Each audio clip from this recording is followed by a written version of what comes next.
అందరికీ welcome to my channel Praulika talkies. అందరు ఎలా ఉన్నారు? చాలా డేస్ తర్వాత లాంగ్ వీడియో చేస్తున్నాను. నా పెళ్లి తర్వాత మా నాన్న చేసిన చాలా పెద్ద ఈవెంట్ ఇది. సో అందుకోసం అని చెప్పి 15 డేస్ మళ్ళీ కువైట్ నుంచి వచ్చారనమాట.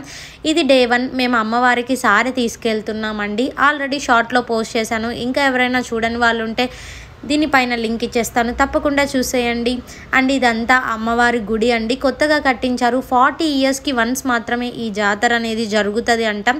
మా నాన్న ఎప్పుడో చిన్నగా ఉన్నప్పుడు ఈ జాతర జరిగింది.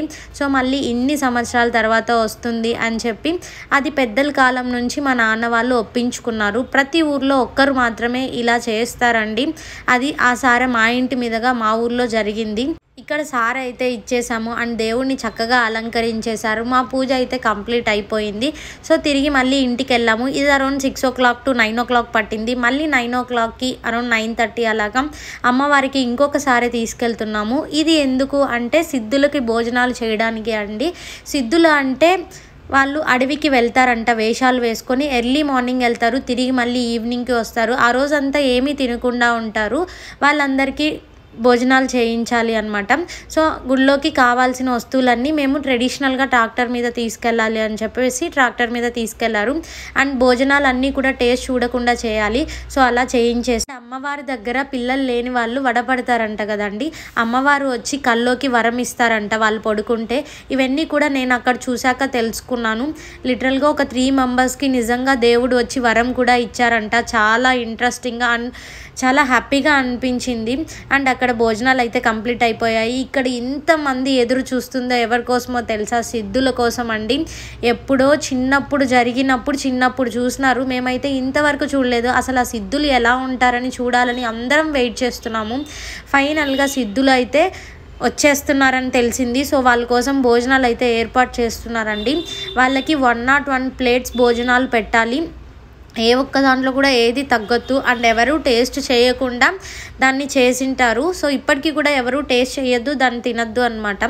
సిద్ధులు తినేంత వరకు ఎవరు తినకూడదు. సో వాళ్ళు వచ్చేలోప కొంచెం ఒక కథ కూడా చెప్పారు. అండ్ ఇక్కడ అందరూ నాన్న ఇంకా పెద్దనాన్న వాళ్ళు, మా పెద్దమ్మ వాళ్ళు అండ్ మా తమ్ముడు ఫ్రెండ్స్ అందరూ కూడా రిలేటివ్స్ అందరం వెయిట్ చేస్తున్నాము. అందరూ చాలా హెల్ప్ చేశారండి మా ఈవెంట్ని ఇంత సక్సెస్ అవ్వడానికి. చాలా అంటే చాలా థ్యాంక్స్ వాళ్ళందరికీ కూడా. ఇంతమంది జనాలు ఉన్నారా మా ఊరు చుట్టూ అని చెప్పేసి నేనైతే నా 26 ఇయర్స్ ఎక్స్పీరియన్స్లో ఇప్పుడే చూస్తున్నాను. లిటరల్గా ఎక్కడెక్కడి నుంచో వచ్చారు ఈ జాతరని చూడటానికి. సో ఫైనల్గా సిద్ధులు అయితే వచ్చేసారు. ఇందాక క్లిప్లో చూస్తారు కదా, అర్చుకుంటూ మంచిగా జోష్గా వచ్చారు. వాళ్ళైతే చూడగానే చాలా బాగా అనిపించింది. ఇలా వాళ్ళు బట్టలు ఏమీ లేకుండా జస్ట్ ఒక 1 టవల్ అండ్ కింద పంచ కట్టుకొని వెళ్తారంట, వేషాలు వేసుకొని. మార్నింగ్ వెళ్ళిన వాళ్ళు ఇప్పుడు తిరిగి వస్తారు. అండ్ వీళ్ళు ఒక ఆకులు కూడా కోసుకొని వస్తారండి. ఆ ఆకుల్ని మనం భిక్షగా పెట్టించుకుంటే పిల్లలకి పొగ వేస్తే చాలా మంచిది అని చెప్పారు. సో ఆ క్లిప్ని నేను తీయలేకపోయినాను, కానీ మేమందరం కూడా ఆకుల్ని తీసుకున్నామండి. సో ఇక్కడ వీళ్ళందరూ దేవునికి మొక్కుకొని తర్వాత భోజనాలు చేస్తారనమాట. గుడి చుట్టూ ఒక 3 రౌండ్లు తిరగాలి. అలా తిరుగుతున్నారు. చిన్న పిల్లల దగ్గర నుంచి పెద్దవాళ్ళు వరకు అందరూ వెళ్ళారు. అండ్ ఇక్కడ ఏంది అంటే ఓన్లీ జెంట్స్ మాత్రమే వెళ్తారంట అలాగా. సో మా నాన్న కూడా చిన్నప్పుడు వెళ్ళారు అని చెప్పారు. అండ్ ఒక పెళ్లి కొడుకు వేషం అండ్ ఒకరేమో పెళ్లి కూతురు వేషం కూడా వేసుకున్నారు. ఆ కథలో అదొక భాగం అంట, అలా వేసుకోవాలి అనేది ఒక ఆచారం. సో అలా పెళ్లి కూతురు పెళ్లి కొడుకు ఇద్దరు వేషాలు వేసుకున్నారు. మంచిగా వాళ్ళిద్దరు బాగా డాన్సులు కూడా చేశారండి. నాకైతే ఈ ట్రెడిషన్ చాలా డిఫరెంట్గా అనిపించింది. మనం ఇప్పుడు ఇవన్నీ చాలా మిస్ అవుతుంటాం కదా. అండ్ చాలా లక్కీగా ఫీల్ అవ్వాలి మనం ఇది చూస్తున్నాము అంటే. నెక్స్ట్ 40 ఇయర్స్కి మనం ఎక్కడ ఉంటామో తెలీదు. సో నేనైతే చాలా లక్కీగా ఫీల్ అయ్యాను మా నాన్న వల్ల ఇదంతా చూడగలిగినాను కాబట్టి. అండ్ ఇక్కడ సిద్ధులు మొత్తం గుడి చుట్టూ తిరుగుతున్నారండి. అండ్ ఇక్కడ పూజ చేసిన వాళ్ళు సిద్ధులకి భోజనాలు అందియాలన్నమాట. అట్లా మా ఊర్లో ముగ్గురం కలిసి పూజను చేశామండి.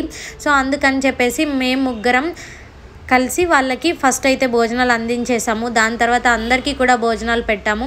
ఇందాక కొంతమంది పిల్లల కోసం వడబడ్డారని చెప్పాను కదా, వాళ్ళందరూ కూడా సిద్ధుల దగ్గర భోజనం పెట్టించుకొని అది భార్యాభర్తలు కలిసి తింటే దేవుడు వరం ఇస్తారంట పిల్లలు పుట్టడానికి.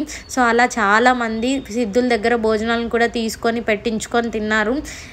నిజంగా ఈ అమ్మవారు చాలా పవర్ఫుల్ అండి. అనుకున్నది ఏదైనా ఖచ్చితంగా మనకి జరుగుతుంది. అలా మాతో పాటు మీ అందరు కూడా బాగుండాలి. Thanks for watching. And next day మేము డిన్నర్ కూడా పెట్టాము. ఆ వీడియో కూడా నెక్స్ట్ వీడియోలో వస్తుంది, తప్పకుండా చూసేయండి. Bye bye.